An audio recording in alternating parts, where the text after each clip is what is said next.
快攻顾名思其义为迅速杀死对手的牌组，所以前期该思考如何把每回合的伤害最大化。快攻所造成的伤害分为2种，从手中打出去的直伤与透过场面生物造成的伤害。直伤可为冲锋生物，也可以是法术。观众现在看到的画面就是直伤快攻。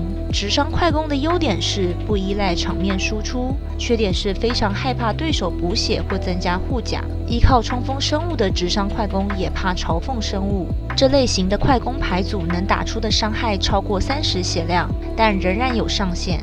一旦对手的血量超出自己的总伤害，就只能投降。直伤型快攻并不等于都不解场，这点我后面会细谈。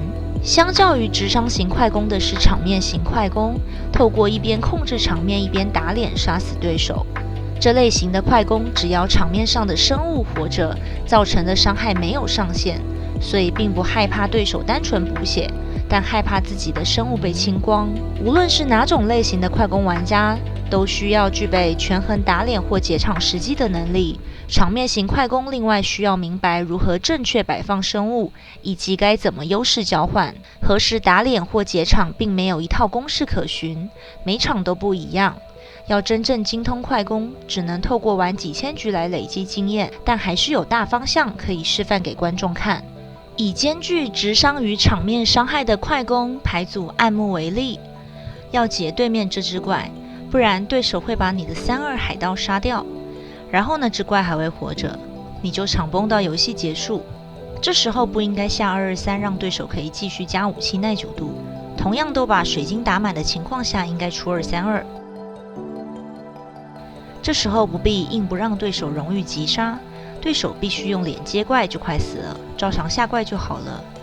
要解科学家，因为解掉后我方的伤害会比没解去打脸还高，而知道这点取决于对双方牌组的理解。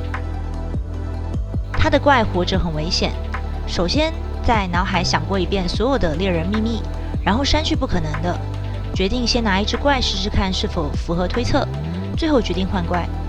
不解场的话自己会死，解场还是造成同样伤害，所以要解场，但不必全部解光，因为对手下回的水晶不够射2次箭。如果自己是对手的话，已经知道抽起来的是暗影法术，所以新盖的秘密高几率是卡法术。新手可以借由以下几个原则判断要打脸还是解场。在叫杀且自己不会死的情况下会打脸。当游戏还要很久才会结束，对手血量仍然很高，而你不解场会失去场面，甚至被对手杀死时，会选择解场。当无论如何都无法站住场面，对手尚无法击杀自己，而打脸才有机会击杀对手时，会选择转而打脸。不同类型的快攻本身解场与打脸的比例不同，遇到的对手牌型不同也会影响这个比例。直伤型快攻打脸的比例会比较高，但多半会解掉对手的重要功能性生物。铺场型快攻内战解场的比例会较高。对于极端的纯铺场牌组内战而言，双方打到其中一人再也无法站场时，就分出胜负。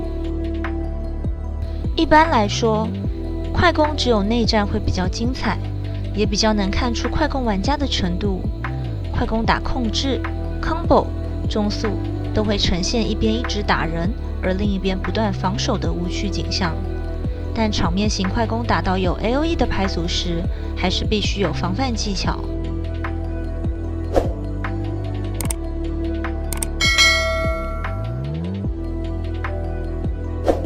快攻对上 combo 牌组的重点在于让对手疲于奔命，没时间凑齐 combo。combo 牌组需要时间检索与抽起牌堆的组件，而快攻恰巧不会给他这样的时间，所以多数的 combo 牌组都不好打快攻。